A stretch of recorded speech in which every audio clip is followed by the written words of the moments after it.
বন্ধু আমাদের প্রত্যেকে আবার আমার ইউটিউব চ্যানেলে স্বাগত। আমরা যখন রিয়েল নাম্বার বা নাম্বার সিস্টেম এই চ্যাপ্টারটি ক্লাস 9-এ পড়েছি, তখন একটি জায়গায় গিয়ে আমরা পৌনঃপুনিক দশমিক সংখ্যা বা রিপিটিং ডেসিমেলের কথা কিন্তু পড়েছি।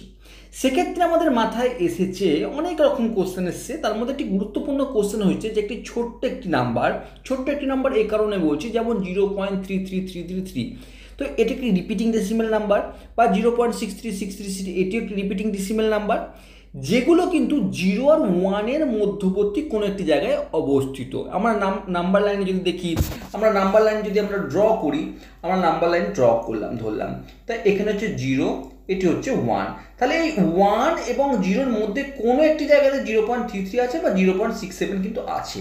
তাহলে এই সিম্পল একটি ছোট্ট জায়গার মধ্যে থেকেও একটি নাম্বার কিভাবে ইনফাইনাইট দূর পর্যন্ত বা অসীম দূর পর্যন্ত যেতে পারে, এটি কেন হয়, গণিতের কোন কোন শর্তের জন্য বা কোন ধারণার উপর বেস করে বা কোন স্ট্রাকচারের উপর বেস করে এই বিষয়টি হয়, সেটি প্রথম কোশ্চেন। দ্বিতীয় কোশ্চেন হচ্ছে যে আমরা রিপিটিং ডেসিমেল কেন পাই বা কি কারণে রিপিটিং ডেসিমেল পাই, এবং কোনো একটি নাম্বার রিপিটিং ডেসিমেল না হওয়ার রিজনই বা কি, মানে ফাইনাইট নাম্বার হওয়ার রিজন কি, আর ইনফিনিটিভ নাম্বার বা রিপিটিং ডেসিমেল হওয়ার রিজন কি, এই কোশ্চেনগুলো আমাদের কিন্তু মাথায় আসে। তো আজকের ভিডিওতে আমি ট্রাই করব বোঝানো যে গণিতের কোন এমন একটি শর্ত যার জন্য কিন্তু এটি হয়ে থাকে। এই শর্তটি যদি না থাকতো তাহলে হয়তো রিপিটিং ডেসিমেল এই সকল, মানে 1/3, 7/11 বা 1/7 বা 5/9, এই যে আমি এক্সাম্পলগুলো তুলেছি, এগুলি হয়তো রিপিটিং ডেসিমেল হতো না। তো শুরু করব আজকের ভিডিও। সর্বপ্রথমে আমাকে যখন এই বিষয়টি বুঝতে হবে বা নাম্বার রিলেটেড কোনো বিষয় বুঝতে হবে, তখন আমাকে নাম্বার সম্বন্ধে কিন্তু একটি ক্লিয়ার বা একটি পুরোপুরি সম্পূর্ণ ধারণা কিন্তু থাকতে হবে। তো নাম্বার যখনই আসে আমাদের মাথায়, অনেক ক্ষেত্রে আমি কোশ্চেন করতে দেখেছি যে জিরোকে কেন র্যাশনাল, মানে জিরোকে কেন স্বাভাবিক সংখ্যা বলা হয় না, বা 1/3কে কেন স্বাভাবিক সংখ্যা বলা হয় না, এরকম অনেক কোশ্চেন অনেকে করে থাকে, কারণ তাদের কাছে কনসেপ্ট ক্লিয়ার নেই। নাম্বার সিস্টেম হঠাৎ করে রিয়েল নাম্বার এবং রিয়েল নাম্বার থেকে এগুলো ডিস্ট্রিবিউট করে দিল, এরকমভাবে হয়নি। অন্যান্য ক্ষেত্রে যেমন আমরা দেখে থাকি যে প্রথমে রিয়েল নাম্বার আসে, তারপরে তার থেকে আমাকে ডিস্ট্রিবিউট করা হয়, কিন্তু এখানে একটু উল্টো কাজ হয়েছে। কীরকম হয়েছে, আমাদের প্রথমে মানুষের নিজের সুবিধার্থে নাম্বারগুলো আমাদের মধ্যেই ছিল, কিন্তু আমরা নিজেদের সুবিধার্থে আমরা এগুলো ইউজ করেছি দিনের পর দিন, এবং সেই দিনের পর দিন ইউজ করার সাথে সাথে কিন্তু নতুন নতুন করে নাম্বার ডেভেলপ হয়েছে। তার অর্থ হচ্ছে এই যে সর্বপ্রথমে মানুষ নাম্বারকে প্রয়োজন মনে করলো কখন, যখন তারা মনে করলো কোনো কিছু কাউন্ট করা দরকার। অর্থাৎ আমি কোনো কাউকে হয়তো 5টা ফল দিলাম বা 5টা কোনো বস্তু কাউকে হাতে দিলাম, তো তাকে তো মনে রাখতে হবে এই 5, এই সংখ্যাটি 5টা। এখন আমরা বলছি যে তোমাকে আমি 5টি আপেল দিলাম, তো প্রথমে এই যে আজকে আমি 5 বলছি, কিন্তু একটা সময় যদি নাম্বার যখন ছিল না, তখন তারা কীভাবে বলবে? তো তাদের এই নাম্বার না থাকার জন্য এরকম একটি প্রবলেমের তৈরি হলো, আর তখন তারা নাম্বার কাউন্ট করার জন্য কিছু নাম্বারকে তৈরি করলেন, আর সেগুলোকে বলা হয় স্বাভাবিক সংখ্যা বা ন্যাচারাল নাম্বার, যেগুলি আমরা 1, 2, 3, 4 ... এই সব নাম্বারকে বলে থাকি। আমরা এই নাম্বারকে আবার ধনাত্মক পূর্ণ সংখ্যাও কিন্তু বলে থাকি। তাহলে সর্বপ্রথমে মানুষ নিজের প্রয়োজনে স্বাভাবিক নাম্বারকে পেল এবং স্বাভাবিক নম্বরকে তৈরি করলো। এবার আসছি, মানুষ যখন দেখলো যে আমরা তো স্বাভাবিক নম্বর পেলাম, এবার ধরো আমাকে বলছে আমার কাছে কোনো ফল নেই, তাকেও গাণিতিকভাবে আমাকে রিপ্রেজেন্ট করতে হলে আমি কোন সংখ্যাকে ইউজ করব, তখন কিন্তু গণিতজ্ঞদের কাছে ছিল না। তখন তারা মনে করলো একটি সংখ্যার দরকার হবে কিছু না থাকার জন্য বা কিছু নাই সেটি ডেসক্রাইব করার জন্য। আর তখন তারা কি করলো, 0 বা শূন্যের কথা ভাবলো। এবার এই শূন্য এবং প্লাস এই যে ন্যাচারাল নাম্বার, অর্থাৎ শূন্য এবং ন্যাচারাল নাম্বার, এই দুটিকে মিলে আমরা যে নাম্বারের প্যাটার্ন বা যে টোটাল নাম্বার পাচ্ছি, অর্থাৎ 0, 1, 2, 3, 4, অর্থাৎ আমি বলতে পারি অঋণাত্মক সংখ্যা, অঋণাত্মক পূর্ণ সংখ্যা, কারণ এখানে ঋণাত্মক সংখ্যা নেই। 0, 1, 2, 3, 4 আমরা এই যে নাম্বারের প্যাটার্ন পেলাম, 0, 1, 2, 3, 4, 5, 6, 7, 8, এই যে নাম্বারের প্যাটার্নটি পেলাম, এই পুরোটিকে আমরা গণিতজ্ঞরা অখণ্ড সংখ্যা বা হোল নাম্বার হিসাবে বিবেচনা করলো। এবার এটি করতে করতে খুব ভালোভাবেই চলছিল।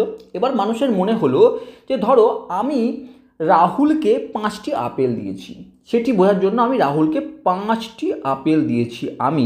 আমার নাম সুশোভন, আমি রাহুলকে 5টি আপেল দিয়েছি। তাহলে আমি 5টি আপেল দিলাম, কিন্তু রাহুল যদি আমাকে 5টি আপেল দেয় সেটি আমরা কীভাবে লিখব? দুটির ক্ষেত্রে যদি 5 লিখে দেওয়া হয় তাহলে গাণিতিক একটি বিভ্রান্তির সৃষ্টি হবে যে আপেলটি সুশোভন রাহুলকে দিয়েছে না রাহুল সুশোভনকে দিয়েছে। সেক্ষেত্রে গণিতজ্ঞরা ভাবলো যদি একদিকে যদি আমরা প্লাসকে ধরি আর একদিকে তাহলে আমরা মাইনাসকে ধরবো, অর্থাৎ একটি নেগেটিভ সাইনের কিন্তু প্রয়োজন হলো।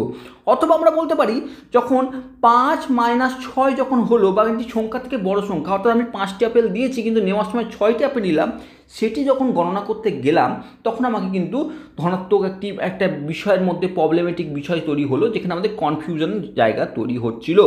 সেক্ষেত্রে গণিতজ্ঞরা মনে করলো তাহলে ঋণাত্মক কিছু নাম্বারের দরকার হবে, আর তখনই তারা ঋণাত্মক পূর্ণ সংখ্যার কথা ভাবলো। অর্থাৎ তারা -1, -2, -3, -4 এরকম নেগেটিভ বা ঋণাত্মক পূর্ণ সংখ্যার কথা ভাবলো। আর এই ঋণাত্মক পূর্ণ সংখ্যা এবং হোল নাম্বার, ঋণাত্মক পূর্ণ সংখ্যা এবং হোল নাম্বার এই সব মিলে একটি নাম্বারের সেট তৈরি করলো, যাকে আমরা ইন্টিজার বলে থাকি। তাহলে আমরা প্রথমে স্বাভাবিক সংখ্যা প্যাটার্ন পেলাম, তার সঙ্গে শূন্য অ্যাড হয়ে গেল হোল নাম্বার এবং নেগেটিভ ইন্টিজার অ্যাড হয়ে গেল ইন্টিজার। এবার ব্যাপার হচ্ছে আমরা নাম্বারস লাইনে যদি ড্র করি, নাম্বারস লাইনে 0, 1, 2, -1, -2, অর্থাৎ এখানে আমরা পুরো ইন্টিজারের সেটকে কিন্তু কনসিডার করেছি। এবার লক্ষ্য করে দেখো, আমরা জানি এরপরে আরও বিবেচনা করে দেখলাম যে যদি আমি 1কে 2 দ্বারা ভাগ করি, অর্থাৎ একটি রুটি 2 জনের মধ্যে ভাগ করে দিতে বলা হলো, বা একটি রুটি 4 জনের মধ্যে ভাগ করে দিতে বলা হলো, বা 5 জনের মধ্যে ভাগ করে দিতে বলা হলো, সেক্ষেত্রে এই যে নাম্বারটি আমরা ডেসিমেলে বের করি সেটি কিন্তু 1-এর 0 এবং 1-এর মধ্যবর্তী একটি নাম্বার পাওয়া যাচ্ছে। সেক্ষেত্রে আমরা কি হলো, তার মানে এই 0 এবং 1 মানে এই পূর্ণ সংখ্যার মধ্যেও অসংখ্য নম্বরকে আমরা কাউন্ট করতে পারলাম, যে নাম্বারগুলো কিন্তু দশমিকে আসবে বা p/q ফর্মে আসবে। p/q ফর্মে মানে নন ইন্টিজার রেশনাল নাম্বার, মানে p/q ফর্মে মানে আমার এই যে নম্বরগুলি p/q দেখো এই ফর্মে কিন্তু আসবে। অর্থাৎ 0.5কে বলতে পারি 0.25, ঠিক এরকম এই সব নাম্বারগুলো যেগুলি 1 এবং 2-এর 0 এবং 1-এর মধ্যে বা 1 আর 2-এর মধ্যে এরকম অসংখ্য নাম্বার কিন্তু পেতে পারি, যেগুলো আমরা p/q ফর্মে লিখতে পারি। সেই সব নাম্বারগুলোকে আমরা নন ইন্টিজার, মানে ইন্টিজার হবে না, মানে পূর্ণ সংখ্যা হবে না কিন্তু রেশনাল নাম্বার হবে, এরকম নম্বর কিন্তু আমরা ধরতে পারি। যেমন আমি এখনই এক্সাম্পল 1/3 বললাম, 1/3 বললাম, 4/5 বললাম, এরকম প্রত্যেকটি নাম্বার কিন্তু হতে পারে। তো এখন এই নন ইন্টিজার রেশনাল নাম্বার আর ইন্টিজার মিলে হয়ে গেল রেশনাল নাম্বার বা কিউ। এবার আসছি ইরেশনাল নাম্বার। এই যে কোনো একটি নাম্বারকে যদি p/q ফর্মে আমি লিখতে পারি, যেখানে pq কি, pq হচ্ছে ইন্টিজারকে রিপ্রেজেন্ট করে, তাহলে আমরা রেশনাল নাম্বার বলতে পারি। আর যদি সেটি না হয়, মানে কোনো একটি সংখ্যাকে যদি p/q ফর্মে লিখতে না পারি, সেক্ষেত্রে আমরা বাকি সেই সব নম্বরগুলিকে বলবো আমরা ইরেশনাল নাম্বার। আমরা এই মুহূর্তে এই ভিডিওতে ইরেশনাল নাম্বারকে আমরা অ্যাভয়েড করছি, আমরা রেশনাল নাম্বারের উপরই কাজ করছি। তাহলে আমরা নাম্বারের ব্যাপারটি বুঝলাম। যে নাম্বারের ব্যাপারটি বুঝে গেছো, তাহলে আমরা নেক্সট স্টেপে গেলাম বা নেক্সট ধাপে গেলাম যে রেশনাল নাম্বারের ডেফিনেশন কী। কারণ রেশনাল নাম্বার ডেফিনেশনটি জানা খুব দরকার আমাদের।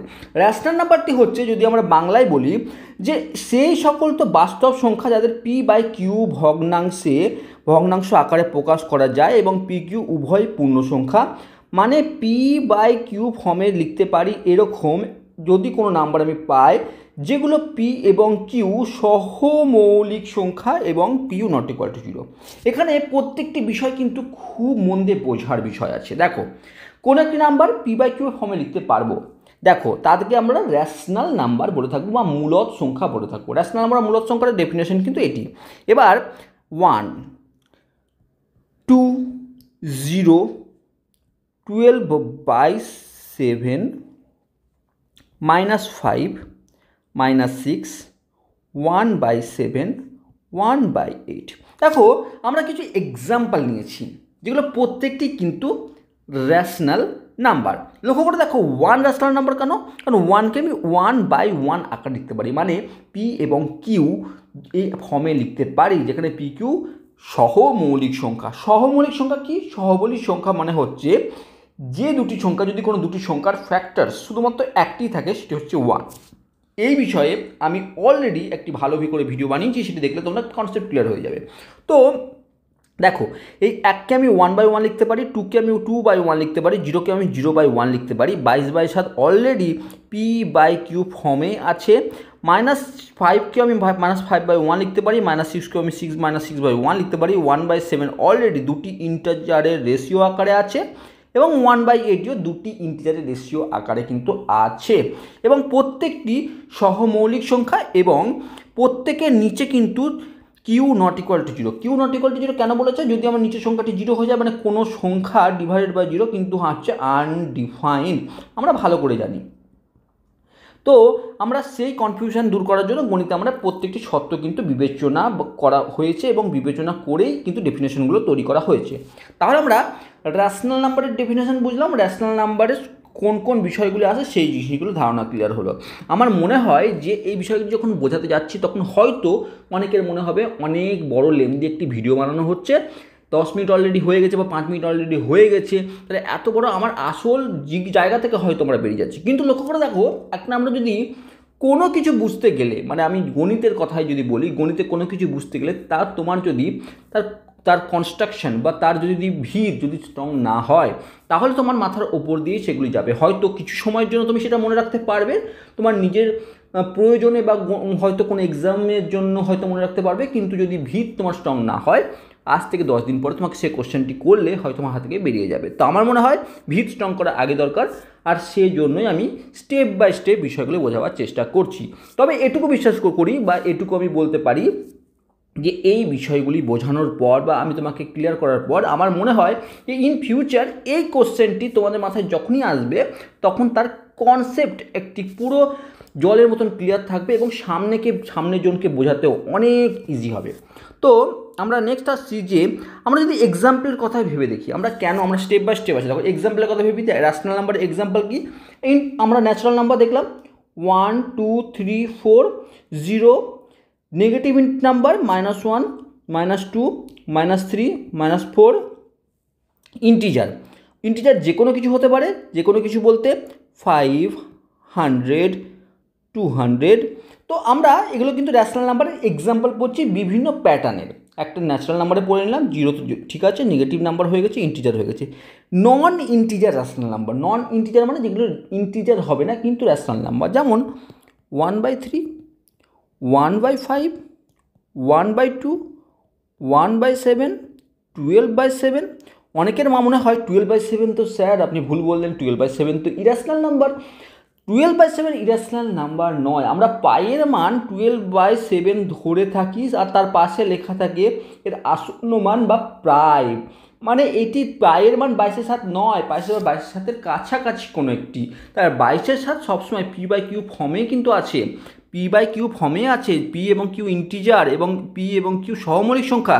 তাই 22/7কে যখন পার্টিকুলারলি বলা হবে, সেটি কিন্তু একটি র্যাশনাল নাম্বার, আর পাই ইরাশনাল নাম্বার, এটি কিন্তু ঠিক কথা।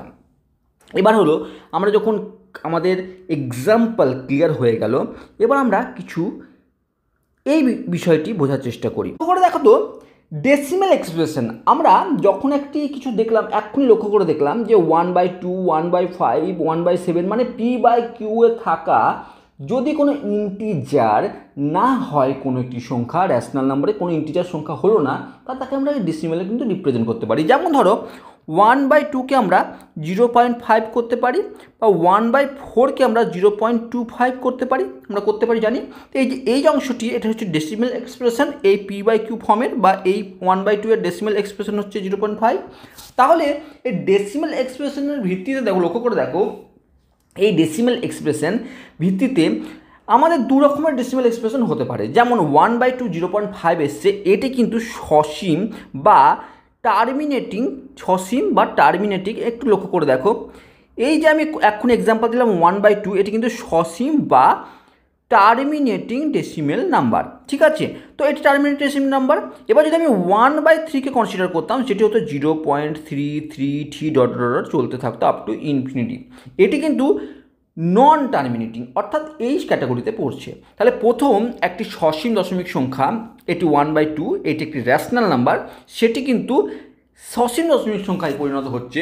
আবার 1/3 যেটিও একটি রেশনাল নাম্বার, কিন্তু সেটি নন টার্মিনেটিং বা অসীম দশমিক সংখ্যার ক্যাটাগরিতে পড়ছে।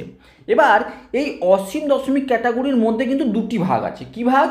একটা হচ্ছে পৌনঃপুনিক সংখ্যা, একটা হচ্ছে নন রিপিটিং। অর্থাৎ যদি ধরো এই পায়ের মান আমরা জানি যে এটি এত দূর পর্যন্ত মান বের হবে বা পায়ের মান যা হবে সেটি আমাদের পক্ষে বের করা অসম্ভব। আমরা প্রত্যেকে জানি পায়ের মান অনেক দূর পর্যন্ত যায়, 3.14159265 চলতে থাকবে। তাহলে আমরা এটিও কিন্তু নন রিপিটিং, এটি নন রিপিটিং এবং নন রিপিটিং। তাহলে এটি কিন্তু ইরেশনাল নাম্বার মধ্যে পড়ে যাচ্ছে। কিন্তু নন টার্মিনেটিং এবং রিপিটিং আমাকে পৌনঃপুনিক দশমিক সংখ্যার যে ক্যাটাগরি বা যে ধর্ম সেটি নন টার্মিনেটিং হবে, অর্থাৎ অসীম দশমিক সংখ্যা হবে। তার সাথে সাথে সেটি রিপিটিংও কিন্তু হবে, অর্থাৎ সেটি রিপিট করবে বা পৌনঃপুনিক দশমিক সংখ্যা হয়ে থাকবে, বারবার রিপিট হবে, তো বা রেকারিং ডেসিমেল নাম্বার হবে। তো এবার তাহলে আমরা এই দুটি প্রপার্টিস কিন্তু মেনে চলে হচ্ছে পৌনঃপুনিক দশমিক সংখ্যা। এবার এটিও একটি রেশনাল নাম্বার। এবার রেশনাল নাম্বার এই দুটি ক্যাটাগরি সম্পর্কে আমরা ধারণা ক্লিয়ার হলো। এবার আসছে নাম্বার সিস্টেম। আমাদের যে নাম্বার সিস্টেম ভেবে দেখো, আমাদের নাম্বার সিস্টেমটি কি ডেসিমেল নাম্বার সিস্টেম, অর্থাৎ 10 ভিত্তিক নাম্বার সিস্টেম।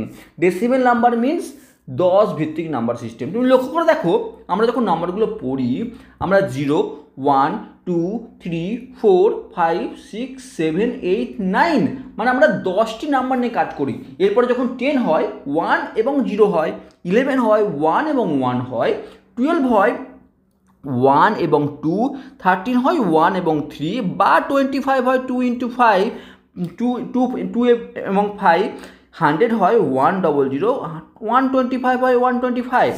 এবার লক্ষ্য করে দেখো, যত নাম্বারে তুমি তোলো না কেন, তুমি 1222 নিয়ে নাও না কেন, এই যে নাম্বারগুলি পাচ্ছ সেই নাম্বারগুলি সবসময় 0 থেকে 9-এর মধ্যে কিন্তু সীমাবদ্ধ। অর্থাৎ আমাদের যে নাম্বার 0 থেকে 9-এর মধ্যে সীমাবদ্ধ, মানে 10টি নাম্বার নিয়ে আমাদের কিন্তু এই পুরো নাম্বার সিস্টেমটি সীমাবদ্ধ। 10টি নাম্বার নিয়ে আমাদের পুরো নাম্বার সিস্টেমটি 10টি নাম্বার নিয়ে সীমাবদ্ধ, সেটি হচ্ছে 0 থেকে 9-এর মধ্যে।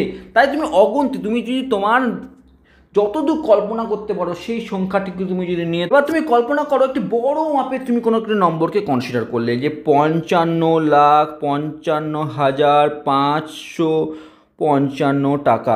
এই যে নাম্বারটি তুমি কনসিডার করলে, এটি দেখো প্রত্যেকটি 5 আছে, যত বড় সংখ্যা তুমি কল্পনা করতে পারো না কেন, সেটি 1 থেকে বা 1,02,325 টাকা, তুমি যাই কল্পনা করবো, যেই নম্বরই কল্পনা করো না কেন, সেই নাম্বারগুলি কিন্তু 0 থেকে 9-এর মধ্যেই সীমাবদ্ধ। অর্থাৎ আমাদের যে নাম্বার সিস্টেম সেটা হচ্ছে ডেসিমেল নাম্বার সিস্টেম। তার ডেফিনেশন কিন্তু আমি ভালো করে লিখে দিয়েছি, যাদের বুঝতে আমার মনে হয় ক্লিয়ার হয়ে যাবে যে ডেসিমেল নাম্বার সিস্টেম ব্যাপারটি কী।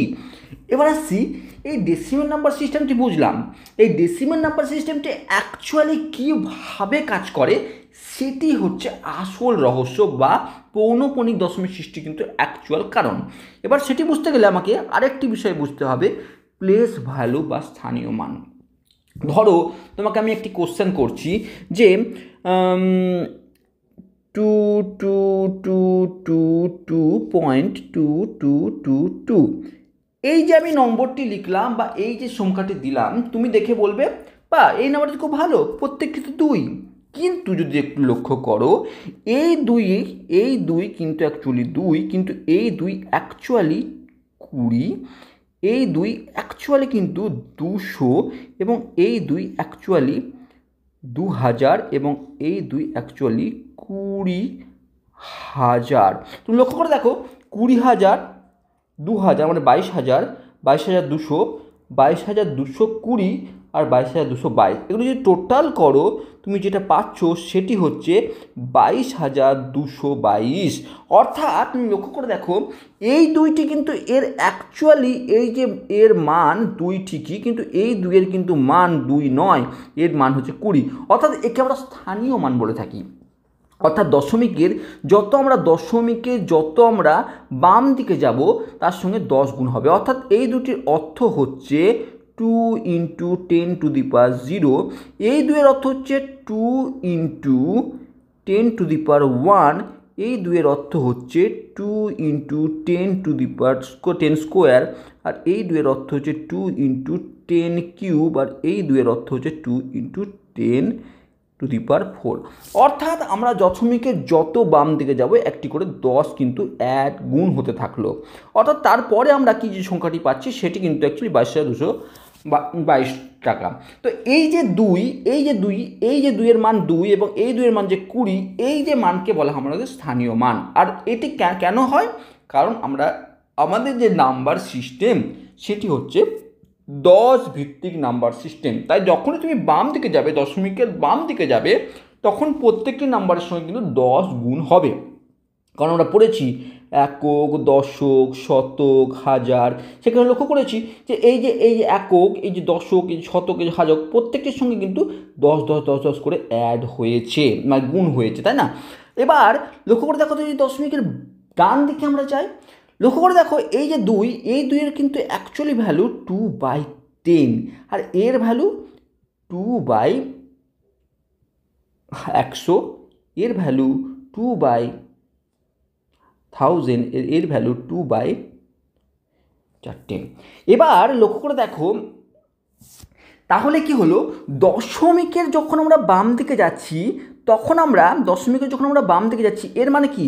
এর মানে হচ্ছে 0.2, এর ভ্যালু কত? প্লাস এর ভ্যালু 0.02, এর ভ্যালু 0.0002, প্লাস এর ভ্যালু 0.0002। এগুলি যোগ করো, তুমি পাবে 0.2222, আর এইটি হচ্ছে 80। অর্থাৎ আমরা জিনিস লক্ষ্য করলাম যে দশমিকের বাম দিকে তুমি যত ঘর এগাবে 10 দ্বারা গুণ হবে, এবং দশমিকের ডান দিকে তুমি যত ঘর এগাবে 10 দ্বারা কিন্তু ভাগ হতে থাকবে। এই নাম্বারের সিস্টেম বা এই নাম্বারের প্যাটার্নকে বলা হয় স্থানীয় মান বা প্লেস ভ্যালু। এবার এই প্লেস ভ্যালু আমাদের কিভাবে কাজ করে এবার একটু বোঝার চেষ্টা করি।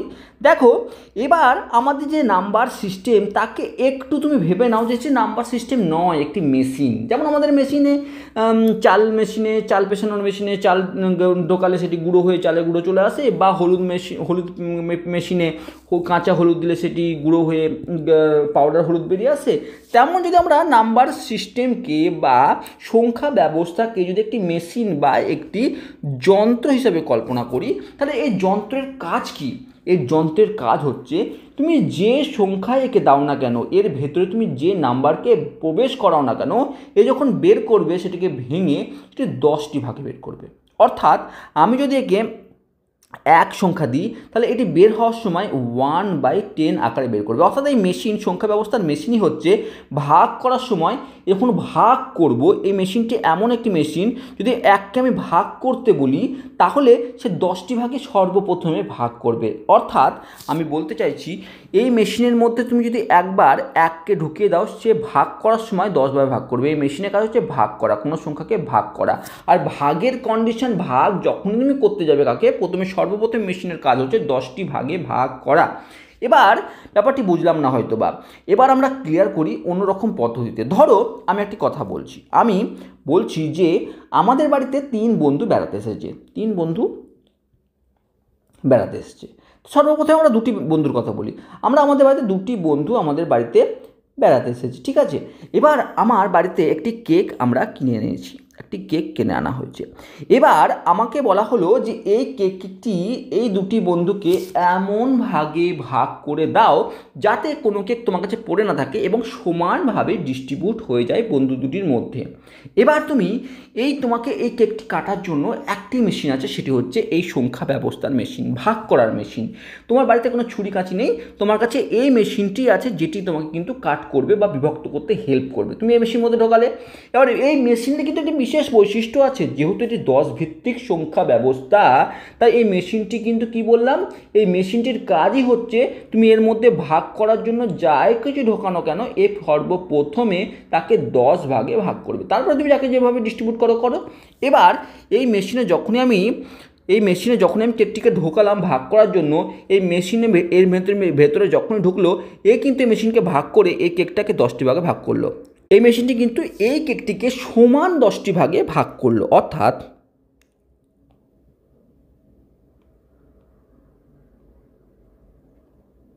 দেখো এই মেশিনটি কী করলো, কেকটিকে সমান 10টি ভাগে ভাগ করলো। 1 2 3 4 5 6 7 8 9 10, 10টি ভাগে ভাগ করলো। এবার এই কেকটি তো একটি কেক, তাকে 10টি ভাগে ভাগ করার অর্থ হচ্ছে এই যে একটি কেক পড়ে থাকলো এর কিন্তু অংশ হচ্ছে 1/10, এই যে এটি এরও মান হচ্ছে 1/10, মানে এই প্রত্যেকটি অংশে ছোটো ছোটো যে কেকগুলি পেলাম এই প্রত্যেকটি কিন্তু 1/10 কিন্তু ভাগ হয়ে গেল। এবার আমাকে এই কেকগুলি যে এতগুলো সাইজে ভাগ হয়েছে এবার দুটি দিতে হবে। দুটিকে সমানভাবে ভাগ করতে গেলে আমি 5টি এর মধ্যে থেকে 5টি এঁকে দিলাম, অর্থাৎ 5 × 1/10 এঁকে দিলাম এবং 5 × 1/10 এঁকে দিলাম, অর্থ হচ্ছে 5/10।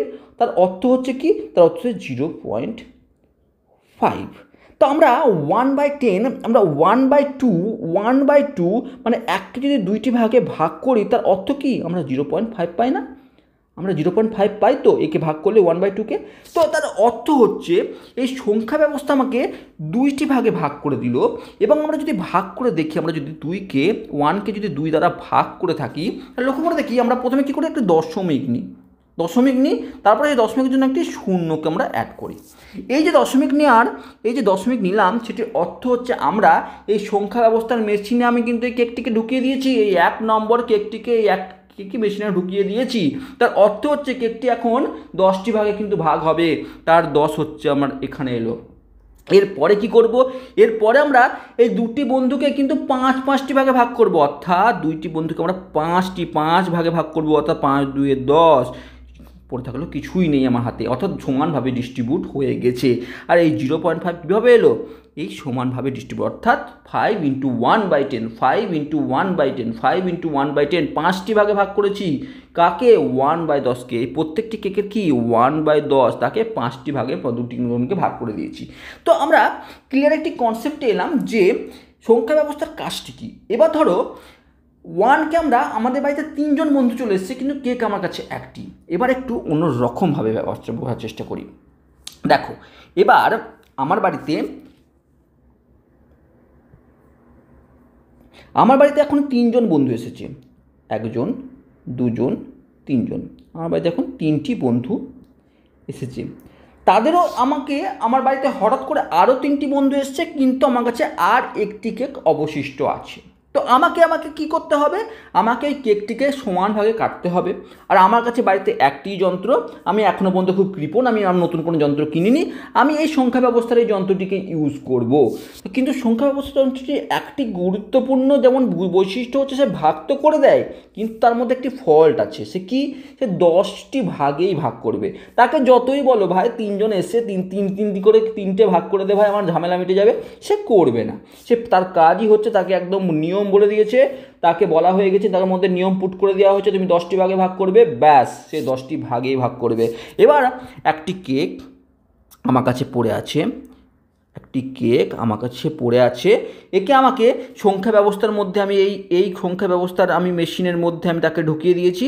এবার এই কেকটিকে 10টি ভাগে কিন্তু ভাগ হবে। এই কেকটি এখন 10টি ভাগে ভাগ হবে, 1 2 3 4 5 6 7 8 9। আমরা দেখো এই কেকটিকে 10টি ভাগে এই মেশিনটি কিন্তু ভাগ করে দিল, অর্থাৎ এই কেকের প্রত্যেকটি সাইজ এখন 1/10 করে 1/10 করে।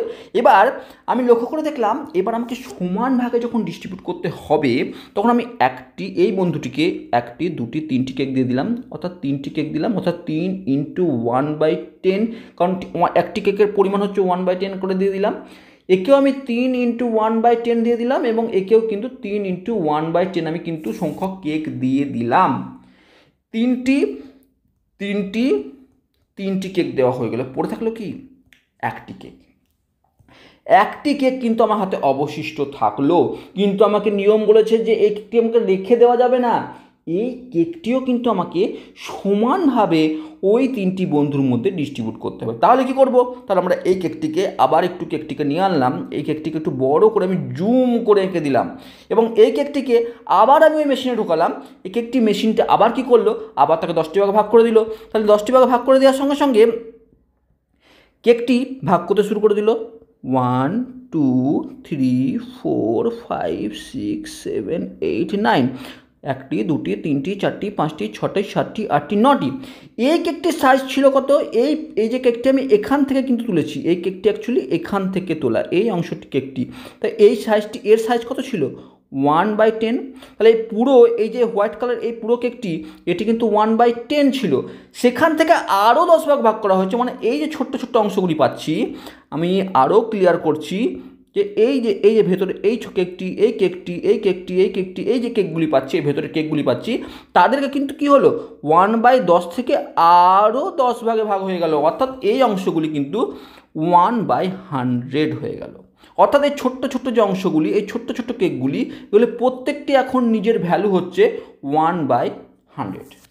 এবার আমাদের কাছে এই যে কেকগুলি ভালো, আমরা আবার ডিস্ট্রিবিউট করতে গেলাম, আমরা আবার যদি ডিস্ট্রিবিউট করতে যাই তাহলে একে কি করতে হবে, একে আবার 3টি করে দিতে পারবো, 3 × 100। তাহলে প্রথমে পেয়েছিল 3 × 10 প্লাস এখন পেলো 3 × 1/100 করে।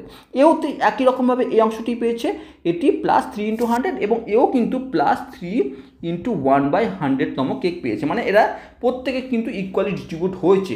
কিন্তু সমস্যা দেখা দিল 1টি 2টি 3টি 4টি 5টি 6টি 7টি 8টি 9টি কেক তো ডিস্ট্রিবিউট হয়ে গেল, 3টি করে, আবার একটি কেক পড়ে থাকলো, আবার একটি কেক কিন্তু অবশিষ্ট থাকলো। এই কেকটি এখন 1/100 এর ক্ষমতা বা এর ভ্যালু হচ্ছে 1/100, এটি কিন্তু পড়ে থাকলো। সেই কেকটিকে যদি আবার আমি ভাগ করতে যাই আমাদের সংখ্যা ব্যবস্থার মেশিনে, সে আবার 10 ভাগ করবে, অর্থাৎ আবার 10 ভাগে ভাগ করলে এখন এই প্রত্যেকটি ভাগ এখন হয়ে যাবে 1/1000 করে এবং সেটিকে আবার 3 ভাগে ভাগ করব। যদি ভেবে দেখো, আমরা যদি ভাগ করে এই বিষয়টির সঙ্গে আমরা যদি একটু, তাহলে আমরা এই বিষয়টি চলতে থাকবে। তাহলে এই জায়গাটা কি পাচ্ছি দেখো, এখানে আমরা এই যে অংশটি পাচ্ছি এটা 0.3, এই যে অংশ পেয়েছি আমরা 0.03, এরপরে যদি আবার যেতাম আমরা 0.003, অর্থাৎ আমরা যদি টোটালি করতাম তাহলে 0.3333 কিন্তু কন্টিনিউ চলতে থাকতো, কিন্তু কখনোই শেষ হতো না। একটি করে কেক কিন্তু পড়েই থাকতো, একটি করে কেকের ভাগ পড়ে থাকতো, আর সেটি যে আমরা দিতে কাটতে যত যেতাম আমরা কিন্তু এরকমভাবে চলে যেত, এটি কিন্তু কোনোদিন শেষ হওয়া কিন্তু পসিবল নয়।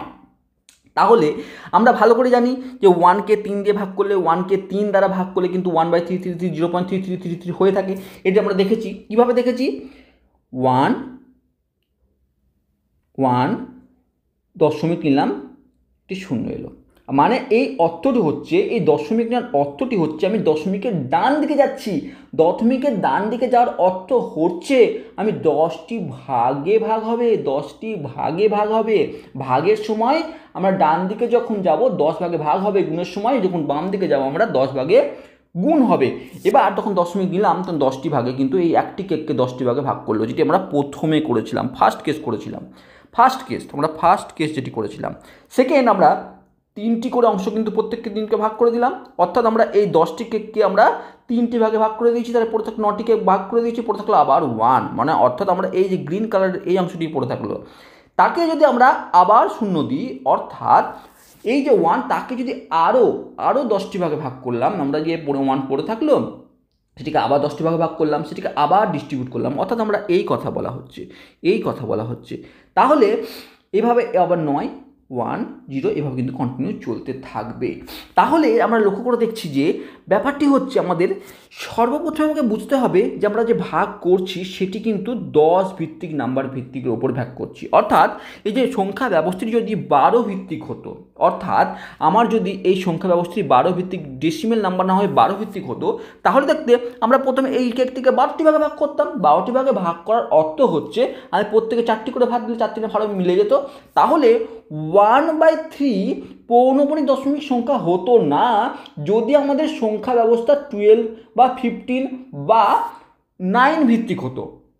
আমাকে যখন এই সংখ্যা ব্যবস্থা যেহেতু 10 ভিত্তিক, তাই ভাগ করার নিয়মই হচ্ছে প্রথমে তাকে 10টি ভাগে ভাগ করা। আর সেই ক্ষেত্রেই আমাদের এই প্রবলেমটি তৈরি হচ্ছে, বা প্রবলেম বলবো না, এরকম একটি সিচুয়েশান তৈরি হচ্ছে যেখানে আমাকে এই পৌনঃপুনিক নাম্বারে কিন্তু একটি প্যাটার্ন নম্বর সিস্টেমে কিন্তু দেখা গেছে বা দেখা হয়ে থাকে। তাহলে কোশ্চেন এরকম আসবে, তাহলে এই সসীম দশমিক সংখ্যা হওয়ারও কি কোনো একটি রিজন আছে? অবশ্যই আছে, সেটিও তো নাম্বার একটি এই নাম্বার সিস্টেমের মধ্যে অবস্থিত, তাই না? তো সেটি যদি এই নাম্বার সিস্টেমের মধ্যে অবস্থিত হয়, তাহলে যদি কোনো একটি সংখ্যা, আমি যে কোনো একটি পি কিউ কোনো একটি সংখ্যা, তার যদি হরে যদি 2 এর পাওয়ার m এবং 5 এর পাওয়ার n এই ফর্মে যদি লিখতে পারি, mn যেখানে ইন্টিজার, তাহলে সেই সকল দশমিক সংখ্যাগুলি, মানে সেই সকল নাম্বারসগুলি বা সেই সকল রেশনাল নাম্বারগুলি কিন্তু সসীম দশমিক সংখ্যা হবে। অনেকের মধ্যে কোশ্চেন, এটা আবার কীরকম কথা? 1/2 এটি তো একটি সসীম দশমিক সংখ্যা, কারণ এটি 0.5 আছে। 1/5 এটিও একটি সসীম দশমিক সংখ্যা, এটি একটি সসীম দশমিক সংখ্যা, কারণ 1/5 হচ্ছে 0.2 আছে। বা আমি যদি বলি 0.4 এটিও একটি সসীম দশমিক সংখ্যা, তাহলে এটি 0.25 আসে। তাহলে আপনি যে বলছেন যে এই যে কোনো একটি number divided by 2m into 5n এই ফর্মে আসতে হবে, যেখানে m এবং n ইন্টিজারকে রিপ্রেজেন্ট করে, তার কি মূল্য আছে ভাই? সেটা তো কোনো ম্যাচই করছে না। লক্ষ্য করে দেখো, আমরা এই যে 2m বা 5m এই যে আকারটি বললাম, এটি কেন বললাম? কারণ আমরা বলেছি এই নাম্বার সিস্টেম আমাদের 10 ভিত্তিক। অর্থাৎ যদি আমি কোনো একটি নাম্বার, যেটি পি কিউ যাই হোক না কেন, তার নিচে যদি আমরা 10 বা 10-এর গুণিতক যে কোনোভাবে আনতে পারি, মানে অর্থাৎ p/10, p/100, p/1000, ঠিক যাই হোক না কেন, 10-এর গুণিতক আকারে যদি নিচে আনতে পারি, আমার হরে যদি আনতে পারি, তাহলে সেই নাম্বারটি কিন্তু সসীম দশমিক সংখ্যাই হবে। এখানে কোনো ডাউট নেই, কারণ 10 ভিত্তিক সংখ্যা হওয়ার জন্য 10 জন মানুষকে যখন এই কেকটিকে ডিস্ট্রিবিউট করবে, তখন 10টি মানুষকে যখন কেকটি ডিস্ট্রিবিউট করবে, তখন ইকুয়ালি ডিস্ট্রিবিউট হবেই। কারণ নাম্বার, তোমাকে কেকটি কাটা হচ্ছে 10টি ভাগে, আর তুমি ভাগ করছো 10টি মানুষের কাছে, তখন ইকুয়ালি ডিস্ট্রিবিউট হবেই। সেখানে পৌনঃপুনিক দশমিক বা বারবার রিপিট হওয়ার কোনো রকম প্রশ্ন আসছে না। এবার কথা হচ্ছে যে এই যে 1/2 এটি তো এই প্যাটার্নে নেই, বা এটি নিচে 10ও নেই, তাহলে কি করে হচ্ছে? দেখো, লক্ষ্য করে দেখো, তুমি খুব ইজিলি 1/2কে 1/2 ইন্টু 5 উপরে মানে উভয় পক্ষে উপরে এবং নিচে 5 দিয়ে গুণ করতেই তুমি পারো, তাহলে পেয়ে যাচ্ছ তুমি 5/10, যার অর্থ হচ্ছে 0.5। মানে আমরা নিচের প্যাটার্নটি খুব ইজিলি 2 বা 5 থাকলে, বা 2-এর গুণিতক বা 5-এর গুণিতক নাও থাকলে, আমরা কিন্তু এই প্যাটার্নকে তৈরি করতে পারছি, যেখানে আমরা নিচে কিন্তু 10 বা 10-এর গুণিতক আসতে পারছি। 1-এর 5-এর ক্ষেত্রে দেখো, 1-এর 5-এর ক্ষেত্রে আমরা 5 গণিত নিচে উপর নিচে আমরা 2 গুণ করে দিই। দেখো তাহলে কী পাচ্ছি, উপরে 2, নিচে 5, 2 10, 0.2 চলে আসবে। একই রকমভাবে 1/4-এর ক্ষেত্রে আমি এইটি 4 মানে কি 1/2 স্কোয়ার, আমি কি করছি, নিচেও 5 স্কোয়ার, উপরেও 5 স্কোয়ারকে নিয়ে চলে আসছি। অর্থাৎ আমি উপরে 25 বাই নিচে 2 স্কোয়ার মানে 4, 5 স্কোয়ার মানে 25, 25 4 100, তাহলে 100, 25/100 মানে 0.25, তার অ্যান্সার। তো আমরা খুব ইজিলি আমরা বুঝলাম যে আমাদের এই নাম্বার সিস্টেম এমন একটি নাম্বার সিস্টেম যেটি 10 ভিত্তিক হওয়ার জন্যই কিন্তু 3 দিয়ে বা 7 দিয়ে, মানে যেমন কিছু সংখ্যা যার হরে 10 গুণিতক বা 10-এর গুণিতক কোনো টার্মে আমি কনভার্ট করতে পারছি না বা নিয়ে যেতে পারছি না, সেরকম সংখ্যা যখন হরে আসছে, তখন পৌনঃপুনিক দশমিকের কিন্তু সৃষ্টি হচ্ছে। কিন্তু যদি হরে আমার এরকম কোনো প্যাটার্নে থাকছে, বা হরে যখন আমরা 10 নিয়ে আনতে পারছি বা 10-এর গুণিতক নিয়ে আনতে পারছি, 10 ভিত্তিক সংখ্যা হওয়ার জন্য ইজিলি সেটি সমানভাবে ডিস্ট্রিবিউট হয়ে যাচ্ছে, অর্থাৎ সসীম দশমিক সংখ্যা বা টার্মিনেটিং ডেসিমেল নাম্বারে পরিণত হচ্ছে। তো আমার ভিডিও বানানোর মূল উদ্দেশ্য ছিল আমাকে নাম্বার সিস্টেমটিকে কনসেপ্ট ক্লিয়ার করা। আমরা অনেক ক্ষেত্রে অনেক কনফিউজ থাকি নাম্বার সিস্টেমটিকে নিয়ে। আমাদের এই নাম্বার সিস্টেম বা নাম্বারের প্রথা, আমরা যদি এটি 10 ভিত্তিক না হয়ে 12 ভিত্তিক বা 15 ভিত্তিক হতো, তাহলে হয়তো অন্য কোনো নাম্বার বা অন্য কোনো সংখ্যাকে হরে থাকলে সেটি হয়তো 15 হতে পারতো, কিন্তু 3 থাকলে হতো না। 1/3 যদি 9 ভিত্তিক, 12 ভিত্তিক বা 15 ভিত্তিক সংখ্যা ব্যবস্থার মধ্যে হতো, তাহলে 1/3টি কিন্তু একটি সসীম দশমিক সংখ্যা হতো। 10 ভিত্তিক হওয়ার জন্যই কিন্তু 1/3টি একটি পৌনঃপুনিক দশমিক কিন্তু সৃষ্টি করেছে। তাহলে আমরা বলার উদ্দেশ্য হচ্ছে, এত সময় ব্যয় করার একটি উদ্দেশ্য আমাদের কনসেপ্ট ক্লিয়ার করার, number system, place value system, এবং এই যে পৌনঃপুনিক দশমিক যে তৈরি হওয়াটা, সেটা পুরোটাই ডিপেন্ড করছে আমাদের এই নাম্বার ব্যবস্থা, নাম্বার সিস্টেমের উপর। তো আশা করছি যে বিষয়টি তোমাদের ক্লিয়ার করতে পেরেছি, এবং আরও এমন অনেক বিষয় আছে যেগুলো আমি ক্লিয়ার করেছি আগেও এবং ফিউচার করতে থাকবো। কোথাও কোনো ত্রুটি থেকে থাকে অবশ্যই কমেন্ট বক্সে লেখো। যদি আরও কোনো টপিক নিয়ে বুঝতে ইচ্ছে হয় বা জানতে ইচ্ছে হয়, কমেন্ট বক্সে লেখো, আমি চেষ্টা করবো সেগুলো ক্লিয়ার করার। তো যদি ভিডিও ভালো লাগে থাকে শেয়ার করো, সাবস্ক্রাইব করো। Thank you for watching.